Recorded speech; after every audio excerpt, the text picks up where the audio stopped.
Bien, dice, y esta es la vida eterna, que te conozcan a ti, el único Dios verdadero, y a Jesucristo, a quien has enviado.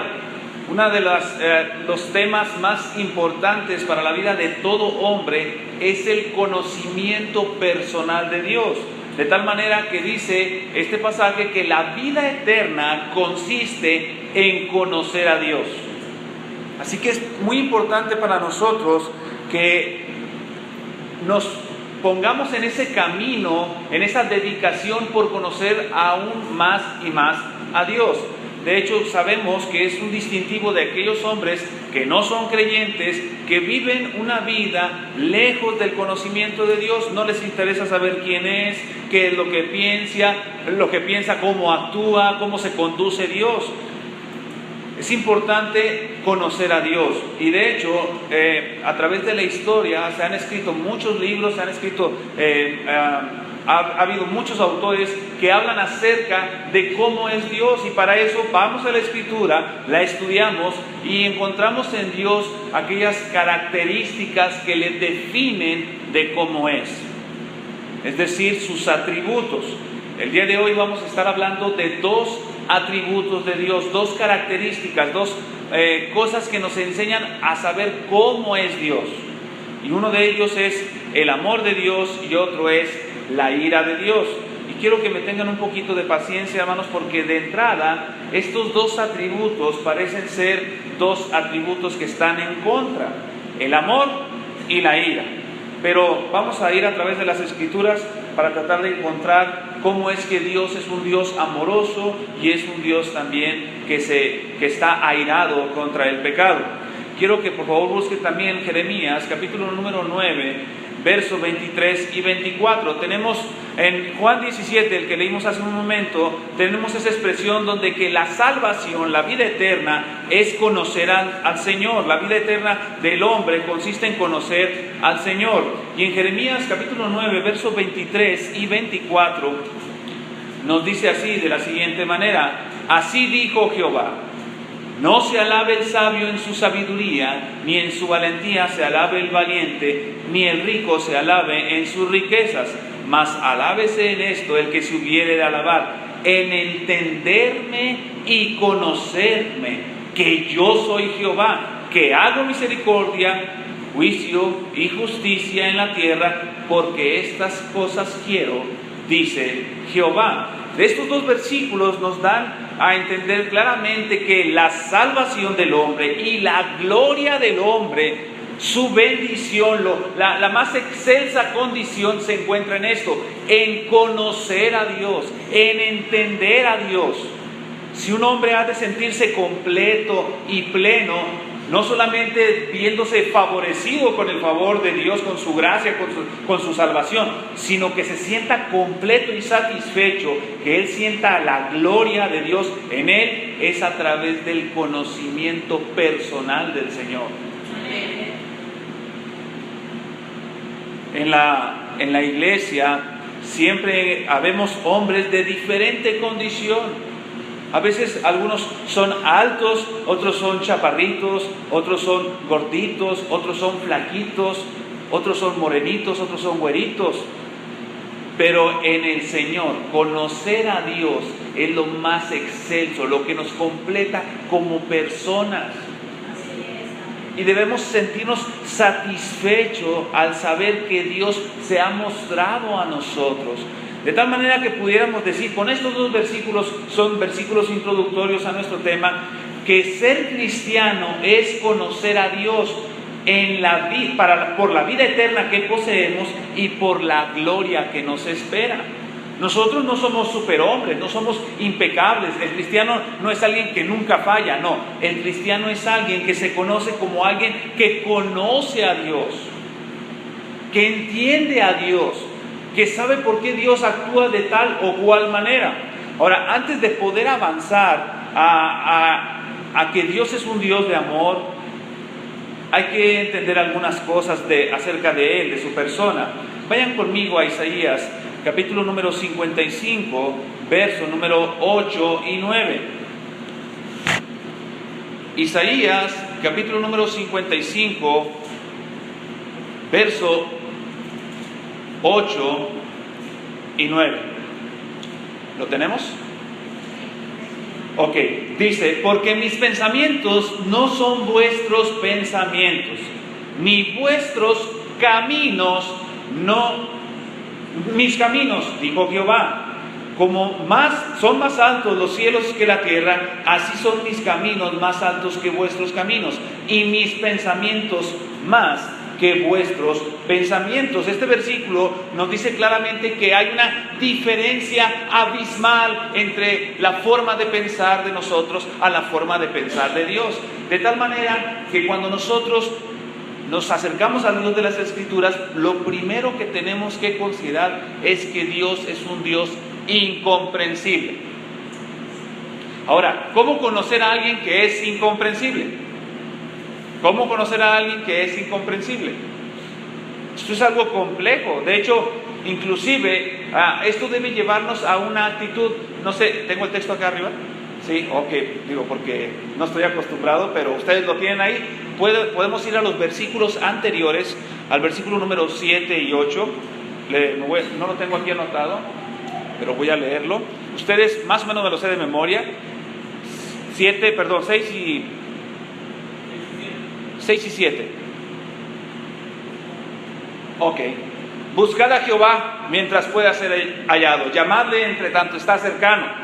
¿Sí? Deje el impío su camino y el hombre inicuo sus pensamientos y vuélvase a Jehová, el cual será amplio en perdonar. ¿Está bien? Ahora, los versículos que leí hace un momento hablaba de que los pensamientos de Dios son más altos que mis pensamientos. Pero ¿por qué dice el escritor esto? Porque el entender que Dios es incomprensible debería llevarnos al arrepentimiento, a buscar a Dios.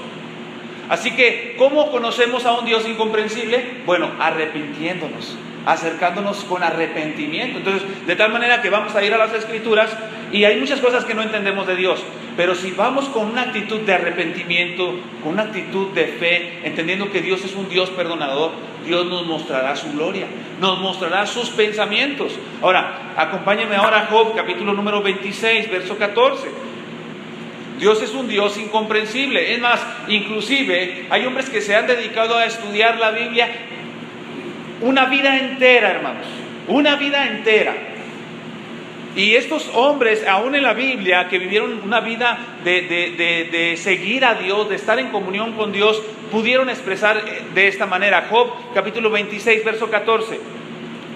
Dice, he aquí, estas cosas son solo el borde de sus caminos. Y cuán leve es el susurro que hemos oído de él, pero el trueno de su poder, ¿quién lo comprenderá? ¿Quién lo puede comprender?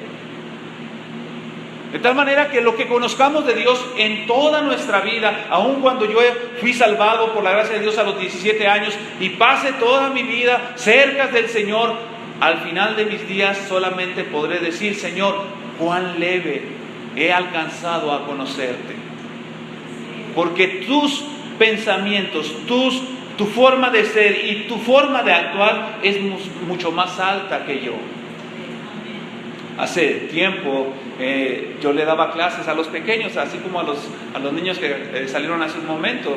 Y un día yo estaba hablando de que Dios es altísimo. Y le dije a los niños, Dios es el Altísimo. Y un niño me dice, hermano, Dios es más alto que usted. Sí, hijo, Él es inmensamente más alto. Entendiendo que el niño quería tener una referencia. Dice, ve a todos los hombres. Y luego ve al hermano Abel. Dice, bueno, y no ha conocido a algunos de aquí que están bastante altos, ¿verdad? Entonces, pero Dios es grande, es inmensamente grande. Ahora, ¿cómo conocemos a un Dios incomprensible?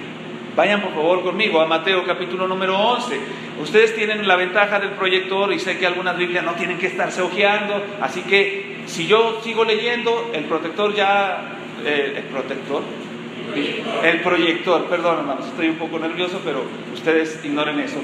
El proyector encuentra el texto ya, ustedes me acompañan en la lectura. Mateo 11, versos 25 y 27. ¿Por qué podemos conocer a un Dios? ¿Cómo podemos conocer a un Dios comprensible? Esto es una maravilla. En aquel tiempo respondiendo Jesús dijo: te alabo, Padre, Señor del cielo y de la tierra, porque escondiste estas cosas de los sabios. O sea, el conocimiento de Dios no está a la luz de los intelectuales, de los inteligentes en este mundo. Dice, y de los entendidos, dice, y la revelaste a los niños. Sí, Padre, porque así te agradó. Todas las cosas me fueron entregadas por mi Padre, y nadie conoce al Hijo sino el Padre, ni al Padre conoce alguno sino el Hijo, y aquel a quien el Hijo lo quiera revelar. El Dios incomprensible puede conocerse solamente si Él se muestra, si Él se da a conocer. No es nuestra capacidad intelectual, nuestra formación educacional la que nos hace entender a Dios. Es que Él quiera darse a conocer a nosotros. Es un Dios autorrevelador. Él se revela a sí mismo, Él se muestra. Algunos de ustedes conocen la historia de Moisés cuando estaba en el monte y él dijo: Señor, muéstrame tu gloria. Y le dijo: mira, yo no podré mostrarte tu gloria sin que mueras. Mi gloria sin que mueras. De tal manera que cuando pasó el poder delante de Moisés, Dios escondió a Moisés. Y dice: y verás mis espaldas. Dios es un Dios que se muestra.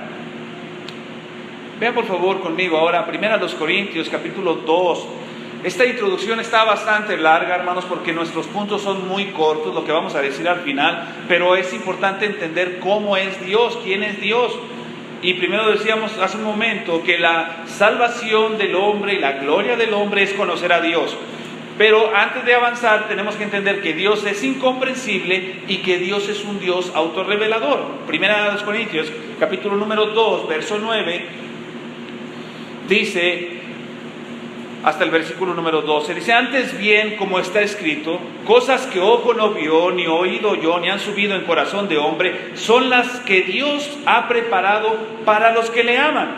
Pero Dios nos las reveló a nosotros por el Espíritu, porque el Espíritu todo lo escudriña, aún lo profundo de Dios. Porque ¿quién de los hombres sabe las cosas del hombre sino el Espíritu del hombre que está en él? Así tampoco nadie conoció las cosas de Dios sino el Espíritu de Dios. Y nosotros no hemos recibido el Espíritu del mundo, sino el Espíritu que proviene de Dios, para que sepamos lo que Dios nos ha concedido. Entonces, si se fija, hermano, el versículo enseña que es a través del Espíritu de Dios que nos ha sido dado, que podemos entender a Dios. Él es el que se muestra. Los pastores no estamos orando por casualidad. Cuando estamos predicando decimos: Señor, pedimos de tu Espíritu. No es una casualidad. Estamos diciendo: Señor, si no es por tu Espíritu, tú permaneces velado, no te entendemos, no comprendemos tu honra, tu gloria. Es tu Espíritu el que nos muestra quién eres. Ahora, ¿cómo imaginamos que es Dios hablando de su amor? El Salmo número 50, 21, esta es nuestra reflexión. O sea, de aquí vamos a sacar nuestra reflexión. ¿Por qué, hermanos? Porque aunque no es el texto base, y quiero darme a entender que nuestras reflexiones debemos volvernos por un camino que siempre hemos andado. Tenemos que detenernos y buscar el camino que es el que marca las Escrituras. En Salmo 50, 21, el salmista nos da, en su escritura, nos da una reflexión acerca de esto. Estas cosas hiciste y yo he callado. Como si Dios estuviese en ese momento hablando. Y dice: pensabas que de cierto sería yo como tú. Pensabas que de cierto sería yo como tú. ¿Cómo nos imaginamos a Dios? Comúnmente el Dios que nos imaginamos es muy parecido a nosotros. Es un error pensar que Dios es como nosotros. Así que debemos examinar bien qué es lo que aprendemos o entendemos de Dios. Si decimos que Dios es un Dios de amor, ¿cómo nos imaginamos a Dios? Que Dios ama. Muchas veces nos imaginamos que Dios ama de la manera que nosotros amamos. Por ejemplo, si tenemos un sobrino y nosotros amamos a ese sobrino y decimos, yo amo mucho a mi sobrino y yo le doy regalos a mi sobrino. Entonces ese patrón se queda en mí para imaginarme el amor de muchas otras personas, inclusive el amor de Dios. ¿Por qué? Porque pienso que Dios es como yo. Y si Dios es un Dios de amor, pues estoy pensando que Dios, así como yo amo a mi sobrino, pues Dios me da regalos, me va a dar regalos. Pero eso es un error. El amor de Dios es uno de los temas más vastos de la Biblia. Encontramos el amor de Dios para con Israel a través de toda la historia de Israel. Vemos en el Nuevo Testamento que el amor es la motivación de Dios para enviar a su Hijo Jesús a este mundo. Todos sabemos el versículo de Juan 3:16. Es uno de los primeros versículos, creo yo, que nos hemos aprendido en nuestra vida cristiana. Porque de tal manera amó Dios al mundo que envió, que ha dado a su Hijo. Entonces, entendemos que el amor es algo vasto. El amor nos fue confiado en Cristo desde la eternidad hasta la eternidad, como lo dice Efesios. El amor de Dios es tan fuerte que nada nos puede separar de Él, como lo dice Romanos. Pero un escritor de hace como 100 años, Arthur W. Pink, dice, y cito en uno de sus libros, muchos hoy en día, fíjense hermanos lo que se decía ya hace 100 años, muchos hoy en día hablan del amor de Dios, pero son ajenos por completo al amor de Dios. El amor divino es considerado comúnmente como una especie de divinidad afectuosa, como una cierta indulgencia cariñosa que solapa el pecado. Es reducido a un simple sentimiento enfermizo, copiado de las emociones humanas. Sin embargo, la verdad es que en esto, como en todo lo demás, nuestras ideas han de ser reguladas por la palabra de Dios. Así que nosotros vamos a entender el amor de Dios no a nuestra forma de ver. No entendemos el amor de Dios como yo me imagino que Dios ama. No, debo ver el amor de Dios como dice la Escritura que es el amor de Dios. Abran su Biblia, por favor, en 1 de Juan, o vayamos al texto, en 1 de Juan, capítulo 4, verso número 8. Este también es uno de los versículos más conocidos de toda la historia del cristianismo y también de esta era moderna. Juan es uno de los escritores que nos dice de forma muy simple y llana principios para entender a Dios. Ustedes recuerdan que en Juan capítulo 4 Jesús hablando con la mujer samaritana le dice que Dios es espíritu.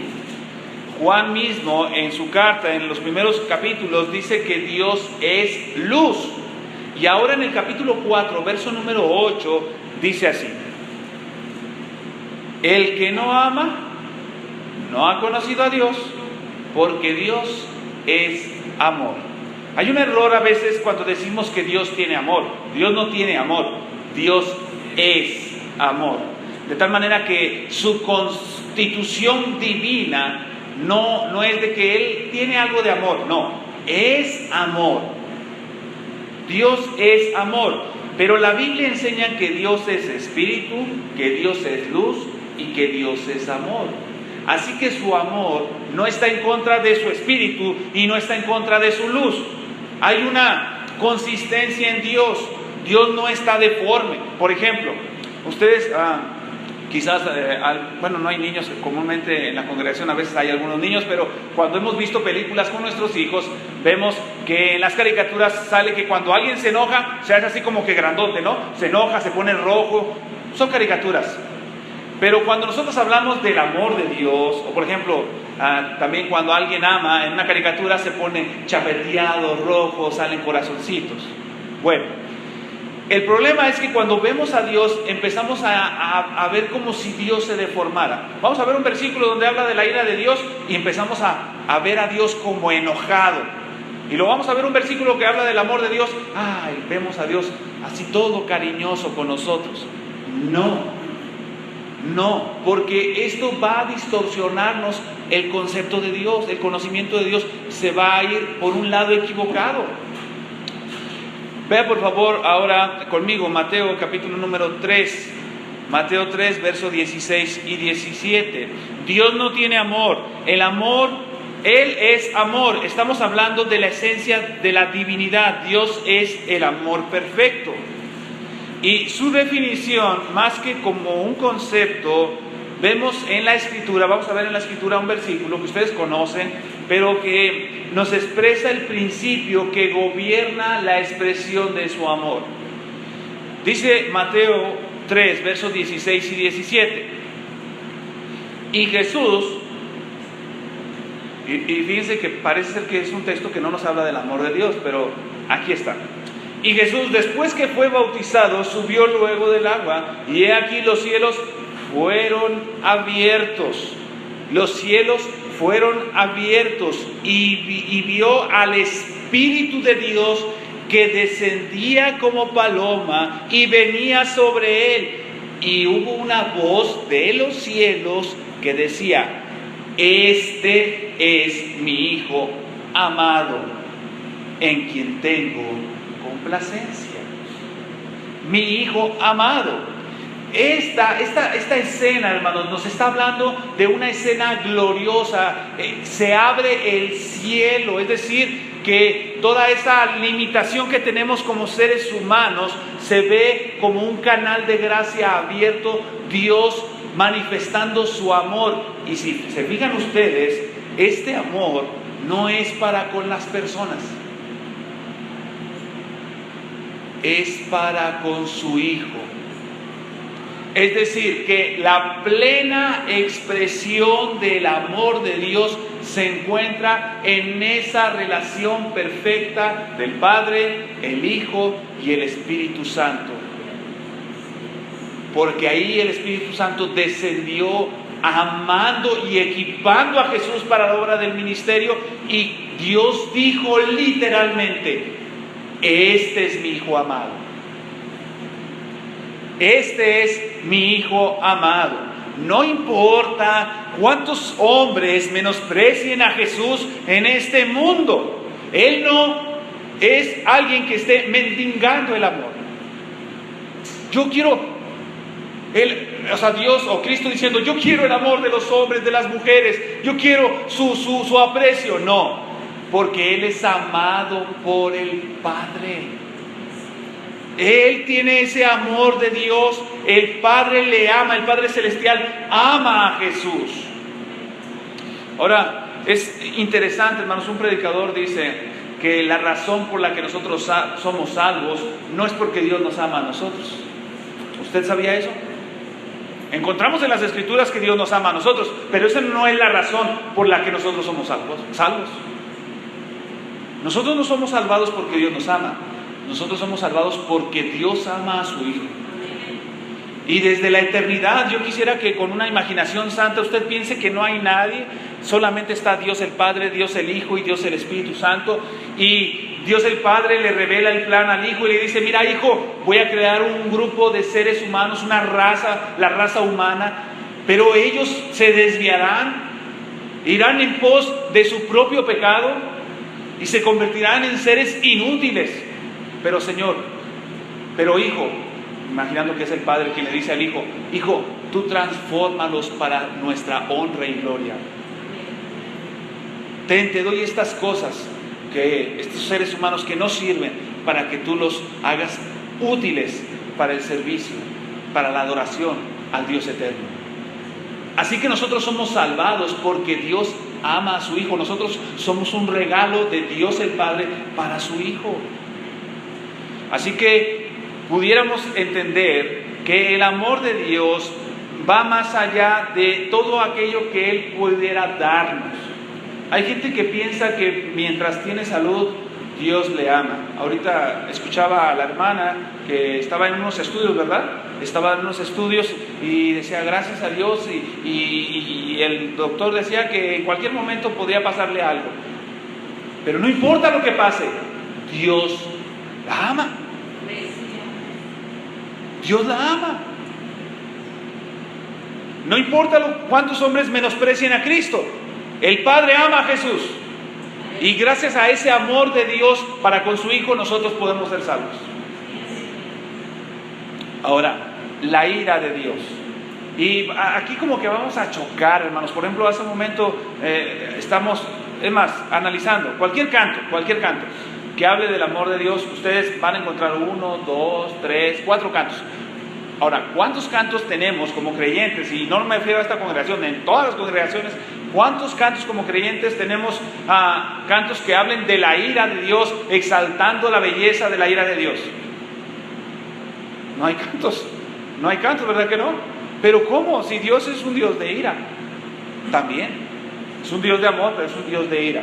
Ahora, vuelvo a citar a Arthur W. Pink.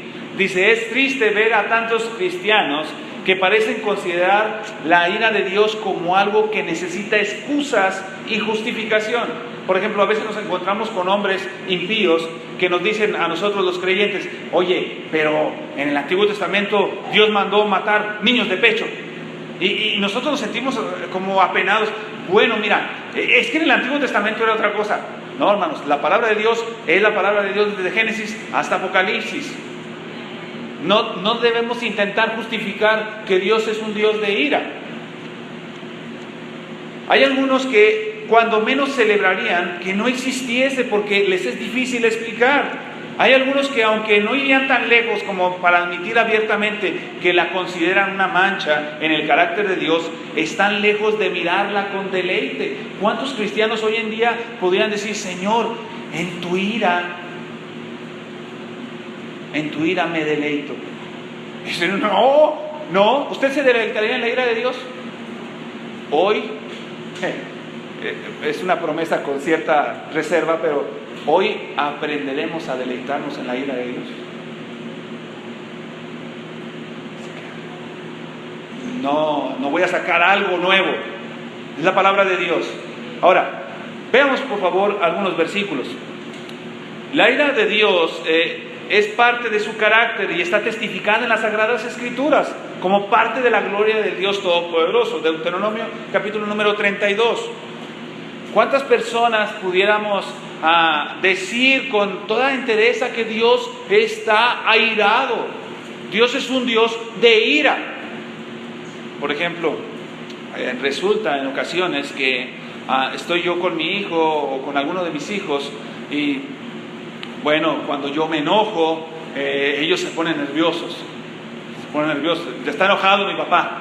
Y de hecho dicen, papá, es que te enojaste, ya les da como que una temblorina. Digo, no, hijo, mira, y les explico, porque necesito yo acercarme a ellos. Pero ellos saben que yo tengo ira, que me enojo. ¿Cómo nosotros podemos acercarnos a Dios así? La Biblia dice que Dios no solamente está airado, dice que es un Dios que se venga de sus enemigos. Vean por favor, Deuteronomio 32, versículo 39 al 41. ¿Cómo un cristiano se va a deleitar ahora en esto? Veamos, dice, ved ahora que yo soy, y no hay dioses conmigo. Yo hago morir, y yo hago vivir. Yo hiero, yo sano, y no hay quien pueda librar de mi mano, porque yo alzaré a los cielos mi mano. Es una acción como de juramento. Yo alzaré a los cielos mi mano y diré, vivo yo para siempre. Si afilare mi reluciente espada y echare mano del juicio, yo tomaré venganza de mis enemigos y daré el pago de los que me aborrecen. Y daré el pago de los que me aborrecen. Acompáñenme por favor al Salmo 71:11. Perdón, Salmo 7:11. Salmo 7:11. Dice en Deuteronomio que Dios es alguien que va a dar el pago de los que le aborrecen. Miren hermanos, a veces, no sé, usted se topa ahí en la calle a veces a alguien y está saludándolo y ya sale el tema de que usted es cristiano. Y la persona le dice, no, pues yo no. Hombre, los cristianos son bien hipócritas. No, yo conozco a fulano, a sultano. No, hipócritas. Y nos avergüenza a veces que hablen mal de los creyentes. Decimos, ¿cómo es posible que estén hablando mal de un cristiano? Pero Hermanos, el no ser cristiano no es lo mejor, porque dice Dios que Él se vengará de sus enemigos. Y el que no es un creyente es un enemigo de Dios. El que no es cristiano es un enemigo de Dios. ¿Qué dice el Salmo 7:11? Dios es juez justo. Y Dios está airado contra el impío. Los fines de semana, porque Él no va al culto. No, ¿verdad? No dice los fines de semana, dice que Él está airado contra el impío todos los días. Todos los días Dios está enojado contra aquellos que se resisten a someterse a su voluntad. ¿Cómo voy a adorar yo a un Dios así? Definitivamente a veces creemos, bueno, es que por ejemplo en Israel, vemos la Biblia y decimos, bueno, en Israel las cosas eran un poquito más duras. Ustedes recuerdan, hermanos, han leído que si una persona en el día de reposo andaba recogiendo leña, ¿qué pasaba con ellos? Lo apedreaban. Ahora, si por alguna razón, y yo no estoy juzgando a quienes trabajan el domingo, pero por alguna razón vamos a trabajar, nadie nos va a apedrear, ¿verdad que no? Entonces muchas veces pensamos, bueno, quiere decir que ahora la exigencia como que ya se puso más a nuestro nivel. Dios está así de exigente con Israel y ahora como que ya se bajó un poquito No, Dios no ha cambiado, pero su misericordia es abundante y no nos pasa nada. Me refiero a nada malo. Ahora, alguien dirá, bueno, esto es en el Antiguo Testamento. Veamos lo que dice Juan capítulo 3, verso 36. Hermanos, y voy de un texto a otro y espero no cansarlos, pero es con la intención de que veamos que es la Escritura la que nos está enseñando acerca de Dios. Yo puedo aquí tener mis ideas, contarles algún chiste o algo, pero no, es la palabra de Dios la que nos testifica cómo es Dios. Ahora, ¿qué dice? Juan 3:36. Perdón, ¿dije 16? Juan 3:36. Bueno, todos invitamos a los hombres que no conocen al Señor a creer en Jesús. Mira, ve, cree en Dios, busca a Dios, ve a la iglesia, ven, escucha la palabra. Y dice Juan 3:36, el que cree en el Hijo tiene vida eterna. ¿No les decimos a los demás? Mira, ven, sé salvo por la gracia de Dios y Dios te perdonará tus pecados y estarás por la eternidad con Dios. Pero ¿qué dice del que rehúsa? Pero el que rehúsa creer en el Hijo no verá la vida, sino que la ira de Dios ¿está qué? Sobre él. Nosotros no amenazamos a las personas diciéndole, mira, si tú no quieres creer en el Señor, mira, vas a ver, te va a pasar algo malo, No, si tú no quieres creer en el Señor, ya tienes algo malo, la ira de Dios está sobre ti.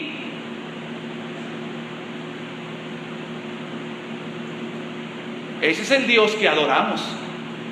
Hemos cantado, ¿no?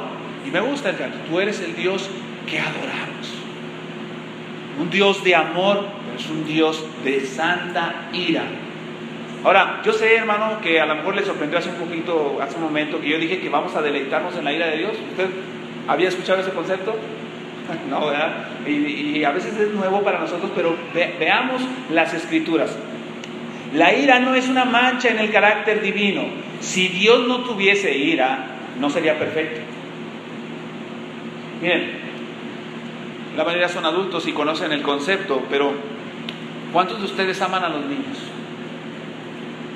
O sea, cuando ustedes ven a un niño, o sea, ustedes lo aman, o sea, ven, por ejemplo, y no es presunción, yo veo a mi hijo, es una cosita así, una garrapatita, así chiquito.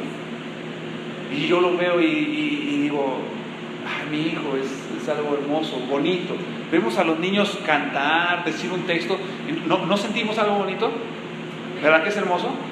Ahora, para que ustedes vean que la ira y el amor pueden coexistir juntos, ¿qué piensan de los pedófilos? Y ya cambió el semblante.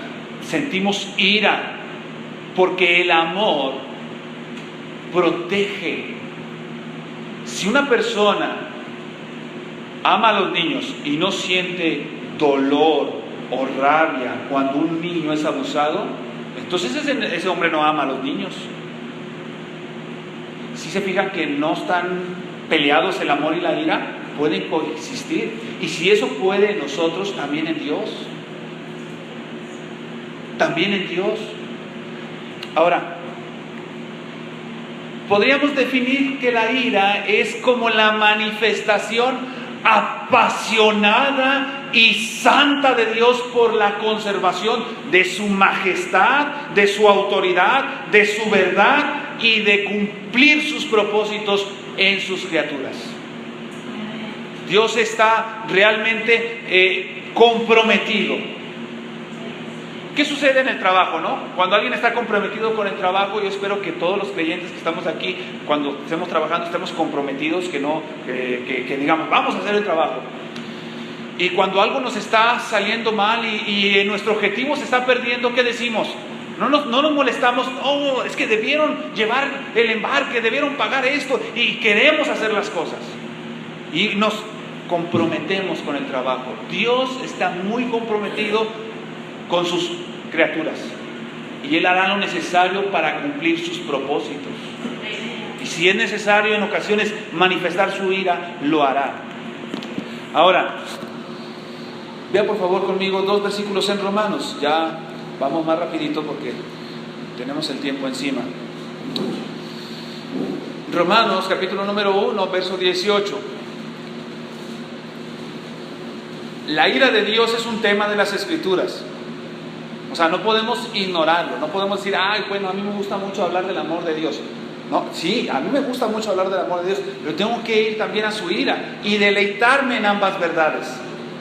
Ahora, versículo 18 dice, porque la ira de Dios se revela, se muestra, se da a conocer desde el cielo contra toda impiedad e injusticia de los hombres que detienen con injusticia la verdad.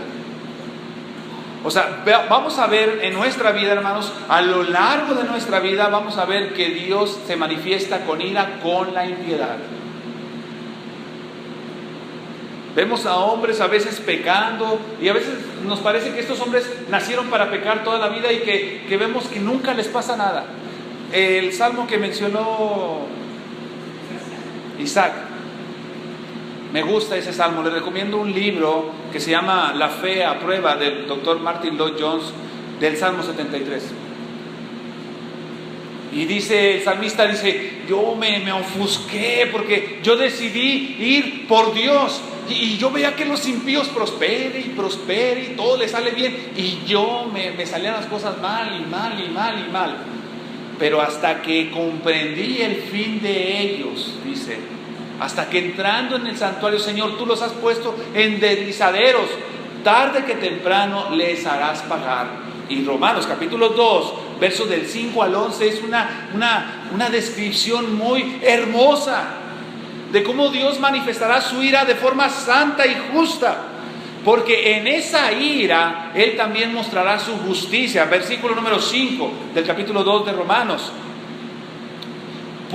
Pero por tu dureza y por tu corazón no arrepentido, atesoras para ti mismo ira para el día de la ira y de la revelación, de la manifestación del justo juicio de Dios, el cual pagará a cada uno conforme a sus obras.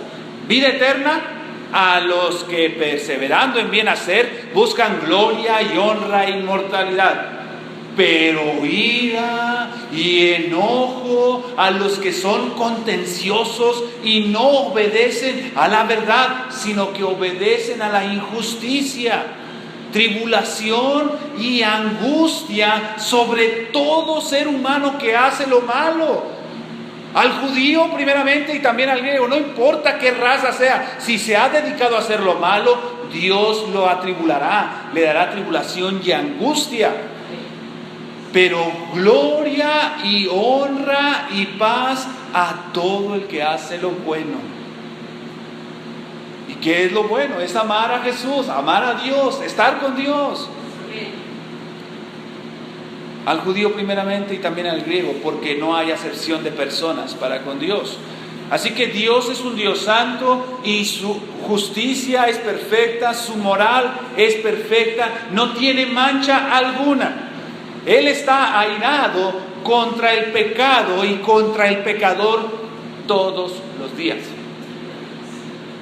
Y yo alabo a Dios por ser un creyente en Jesús, porque aquí arriba ya no está su ira. Porque no he rehusado creer en Jesús. Y no por mérito propio, sino que Él se ha mostrado a mí, me ha mostrado mi pecaminosidad, y ahora puedo ser salvo arrepintiéndome de mis pecados, creyendo en Jesús. Ahora, el cuestionamiento está entonces: ¿Dios puede ser un Dios de amor y un Dios de ira al mismo tiempo? Sí. ¿Cómo conciliamos estas verdades? ¿Cómo aprendemos a confiar en un Dios así? Quiero, hermanos, que ustedes recuerden, no vamos a ir a los versículos porque nos llevará mucho tiempo, pero son historias que seguramente conocen. ¿Recuerdan ustedes a Jacob y Esaú? Son los dos hijos de Isaac. ¿Recuerdan que el mayor era Esaú y Jacob era el menor? Sí, por diferencia de minutos, eran gemelos. Y la Escritura nos dice que Dios así literalmente dice: a Jacob amé, a Esaú aborrecí. Y muchas personas se sorprenden que uno diga: no, ¿cómo que a Esaú aborreció? O sea, ¿Dios aborrece? Sí, Dios aborrece. Pero lo más sorprendente, hermanos, es que ama. ¿Cómo amar a un truán, a un ratero, a un pecador como Jacob, malicioso, embustero? Dios lo amó, lo transformó. Eso es lo que debe sorprendernos. Eso es lo que debe sorprendernos. Ahora, sí hay una coexistencia del amor y la ira de Dios, hasta en una familia. A Jacob amó, a Esaú aborreció. Hermanos, yo soy el menor, y sí soy el menor de toda mi familia. Somos 8 en la familia. Mi padre y mi madre tuvieron 9 hijos, falleció una niña casi recién nacida, y yo fui el menor. Y ahora, por la gracia de Dios, yo espero que todos seamos creyentes algún día, pero por la gracia de Dios, mi madre, que ya partió con el Señor, Dios la alcanzó. Mi padre aún no, pero él está vivo, hay esperanza. Y de mis hermanos, 4 de los 8 ya somos creyentes. Y a veces bromeando le digo a uno: sigues tú, porque el Señor se muestra. Pero, hermanos, vemos que a veces así hay familias que unos son creyentes y otros no. Esa es la muestra del amor y de la ira de Dios. También sabemos, y nos daría mucha tristeza, mucho dolor, que un pariente o un hermano mío muriera sin el Señor. Pero confiamos en la misericordia de Dios. Ahora, otro ejemplo, hermanos, ustedes hasta en películas lo hemos visto, pero esa escena de Israel saliendo de Egipto, ¿la recuerdan? Israel como un pueblo que había sido oprimido por Egipto, por los egipcios, maltratados, angustiados, y Dios los saca con mano fuerte, con mano poderosa. ¿Cómo los hizo salir de ahí? ¿No los hizo salir con un gran milagro? ¿Ustedes recuerdan que estaban arrinconados entre las montañas, el mar y los egipcios? ¿Y qué pasó con el mar rojo? ¡Wow! Y ahí está el amor de Dios, abriendo el mar. El amor de Dios, abriéndolo. Así, extendido, el amor de Dios. Pasan los israelitas y vienen los egipcios tras ellos, y ahí viene la ira de Dios, cerrando el mar, aplastando a sus enemigos. Dios de amor, Dios de ira.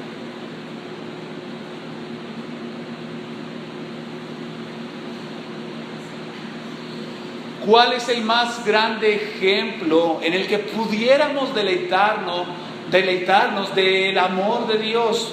Este es nuestro texto. La introducción estuvo bastante larga, hermano, pero no se preocupen, no voy a tomar una hora de aquí en adelante. Nuestro texto, Mateo capítulo 27. A veces hay sermones así, hermanos, la introducción es bastante larga y solamente hay algunos 2 o 3 puntos ya listos. Pero es porque es maravilloso, debería ser maravilloso para nosotros ver esta verdad a la luz de las Escrituras. Mateo 27, verso 42 al 43. ¿Quién no conoce este relato? Todos sabemos el contexto. Pero vamos a tomar nada más 2 versículos para deleitarnos en el amor y la ira de Dios.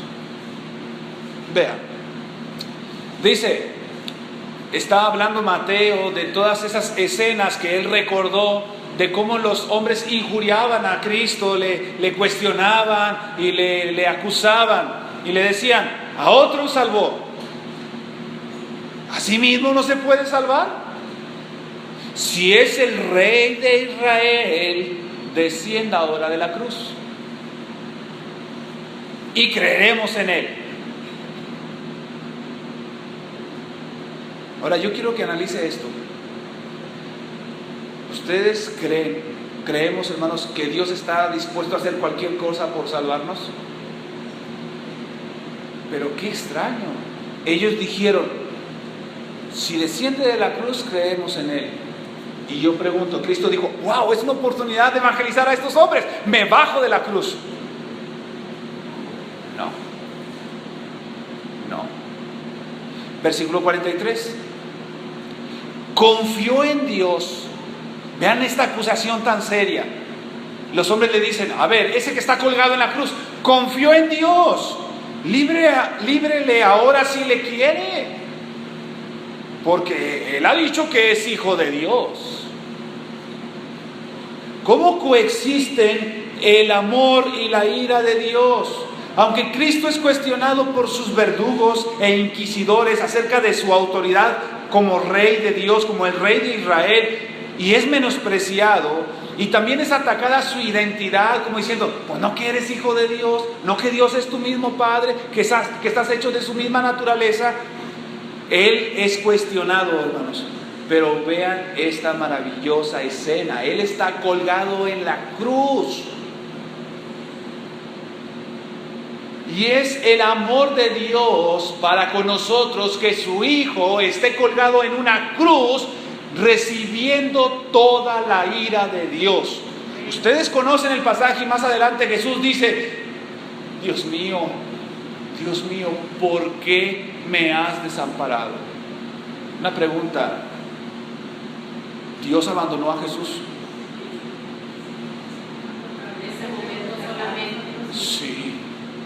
Sí lo abandonó. Toda su ira la descargó sobre Él para que tú y yo seamos salvos. ¿No te deleitarías en la ira de Dios? Eso es lo que ha hecho posible nuestra salvación. El que Él sea un Dios justo y que no dé por inocente al culpable, de tal manera que Él me vio a mí, el culpable, me vio ahí en la cruz y dijo: Ever, que seas crucificado, pero Jesús se interpuso y dijo: yo tomo su lugar. Y esta es una verdad liberadora, porque Dios está irado contra el pecado y contra todo aquel que abraza el pecado. Pero aquellos que hemos ido a Jesús y que hemos huido del pecado, Dios nos trata con tal afecto, con tal amor, que nos ha salvado. A veces tendrás aflicciones en la vida. Tendrás aflicciones de tal manera que pensarás que Dios no te ama. Pero esto no es así. Esto no es así. Ustedes conocen el capítulo de Romanos 8, cuando dice que ni lo alto, ni lo profundo, ni ninguna cosa creada, ni el filo, ni la espada, ni la muerte, ni la vida, nos pueden separar del amor de Dios que es en Cristo Jesús. Debemos deleitarnos y amar a Dios por todo lo que Él es. Por su amor, amén. Por su ira, amén. Con la misma intensidad y pasión, porque Dios es un Dios perfecto, es nuestro Dios y nos ama y está enojado contra el pecado, y Él no quiere que pierdas o desperdicies tu vida abrazando cosas que son efímeras. Necesitamos de la gracia del Señor.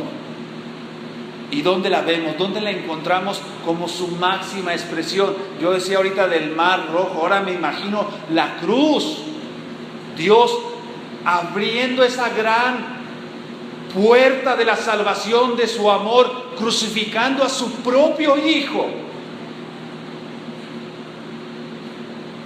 Y a la vez pagando, dando el pago justo por nuestros pecados, haciendo que su propio Hijo viva un gran infierno.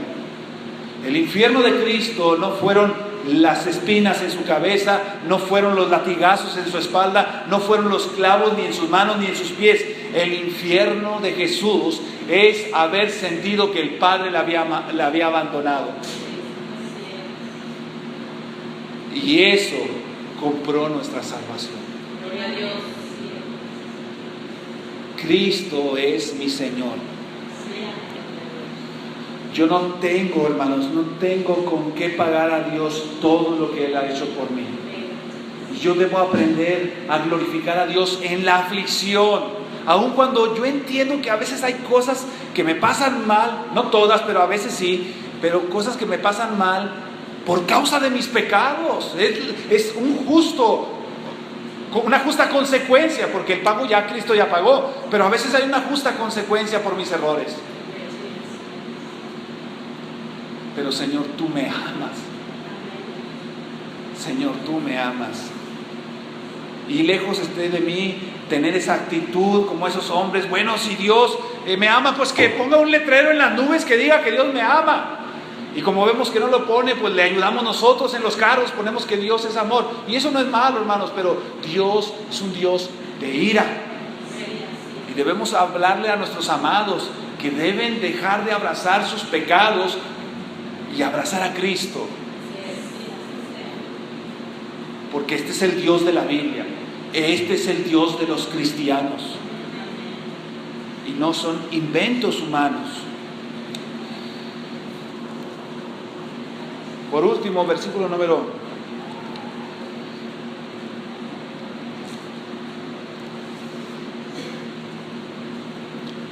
de Mateo 27, versículo 46.